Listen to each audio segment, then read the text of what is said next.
آپ صلی اللہ علیہ وسلم نے ارشاد فرمایا رضا ربی فی رضا الوالدی، کہ رب کی رضا والد کی رضا میں ہے، وسخط الربی فی سخط الوالدی، اور رب کی ناراضگی والد کی ناراضگی میں ہے۔ اور ایک دوسری حدیث میں آپ صلی اللہ علیہ وسلم نے ارشاد فرمایا الوالد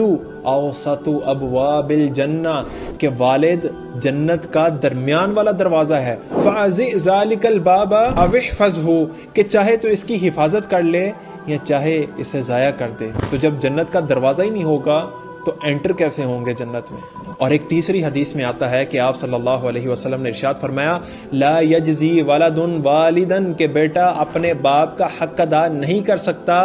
الا ان یجدہ مملوکا فیشتریہ